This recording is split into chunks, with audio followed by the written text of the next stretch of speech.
right, everyone. We are back with Glenn Velvet Reviews today, and I got another item that we're going to test out, and I got this because if you saw the other videos, I'm working on a project, and this is tied up in the project on the tank, on the fish tank, so I had to get another one so I can continue reviews and help you guys out with other electrical stuff that I do review or whatever. But anyway, I got this brand. Not sure. This is what the box looks like right here. You guys can pause that if you want to read anything on that. Let's open this up. I don't have the other one to compare it to. I will compare it to that one when I am done with the other project. So this will be a review of just this one itself. Here's the instructions, just in case you lose yours. You guys know I always like to put up the instructions. This way, if you ever need the instructions or want to come back and see them, you can at least see the product in the background, while you're reading the instructions. And I noticed that helps out a little bit. So this one does look a little bit smaller than the other one that I do have. This is the size of this one. All right. And that's how much it comes out from the wall. Okay. All right, so now we're just going to give a quick little review, see what it looks like or whatever. I'm not going to do anything crazy. It lights up like that, says the 60 hertz, so we know what's going on. 122 volts. I guess if you go through the functions, here's your power factor. So that's where you would set how much it does cost you, per kilowatt or whatever the case may be. You're going to set that up in there. In order to reset it, they have a little button, and you're just going to hit that reset button. But you do need something, obviously, sharp to hit it, and then you can hit the reset button right there. When you hit it, see, everything goes off. That's for if you're going to be monitoring and keeping, working on something where you want to log or keep data logged of, what you're monitoring. Okay, that's kind of why you're going to want to reset that.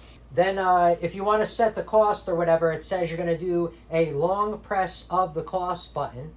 So you hold down the cost for 3 seconds. Okay, if you're going to want to set this, you tap the function button, and then you press up and down, and you can set it. You can't type in like 1 cent, 2 cent. But see, you could set this. It says cost per kilowatt. So anyway, yeah, that's where you would set that. If you're going to be setting the cost per kilowatt, we're going to reset that because I'm not doing any of that right now. But that's how you're going to set it. It's pretty simple, as you saw. All right. With this one, they give you a little key, a little tool, as you could see. I'm guessing, well, not guessing. They give you a little tool to be able to reset this. You're going to lose this. They put it in like a hole, so you could put it on a keychain. You can use anything pointy and stick it in there, and you're going to be fine.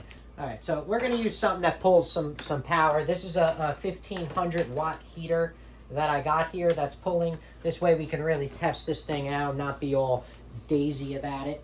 Okay, so we got 1263, okay, and then we hit that. This is going to tell us how much kilowatts it's going. This is going to go up quick because this thing is a beast that's sucking up power. But that's the kilowatt. Then you go, it's going to show you the voltage. Obviously, the voltages are going to drop because you're pulling such a high power. So it's not going to say, 120 anymore. It says 111. All right. And then the amperage is 11 amps. That's kind of what we're working with. Okay. So there's your power factor. It tells you down there. All right. So this one, just like the other one, does stop counting. 1:43. It stopped counting as soon as I unplugged this. And that was kind of it. I mean, it's pretty cool. It's smaller than the other one I got. I mean, for accuracy, I don't really know what to tell you about accuracy. As for accuracy, guys, I mean, if you're in the field and you're doing this for a living, you're doing electrical, you're going to be using a amp meter, a clamp meter. You're going to be using other instruments that, cost a lot of money, but because that is what your job requires. Just to give you an idea, like I said, of pumps and stuff like that, what I do is I monitor stuff over long periods of time so you could see maybe a more beneficial way that you could be running the unit or scheduling it on properly. Maybe with a timer, it'll work a lot better for whatever the piece of equipment that you're hooking this up to. All right, so this is really made, to help you save money or to just plan out your layout. If you have too many watts on something, too much amperage, you can't overload it, right? So that's kind of what it helps. And plus, mainly I get this for you guys to do the reviews so I can give you guys numbers, because in my reviews I like to try to give you guys numbers. This way you have something to base it off of, because if I give you my opinion, you know, you guys look at me and are like, my opinion stinks. Well, maybe it does stink, you know, maybe my opinion does stink. So that's the reason why I like to give you some numbers, so we don't have to be like Glenn's opinion stinks. All right, but that's it for Glenn Velvet Reviews, everyone, on this product that we got, and a little tester of it. If you have any questions or comments, please post them down below. I would love to know. Also, subscribe to my channel. Join me on my review adventures as I try to put up stuff to help out the community, just like I get help from the community, all right? And if you can, unless you dislike me for any reason, you could support the channel by clicking on the affiliate links below. Somehow, some way, times a million, it equals up into something. I haven't seen it yet, but from what I saw, there are other ways to support the channel on YouTube, which is really cool. And if you do decide to support the channel, please make sure you check back to the channel, see that I'm putting that support back into it, getting more stuff to review, doing updates on the items that I did review as they break to see that they're good value, and also helping my subscribers out on any questions that they have about the products that I do review. All right, so everybody enjoy, be safe. Glenn Velvet Reviews is out.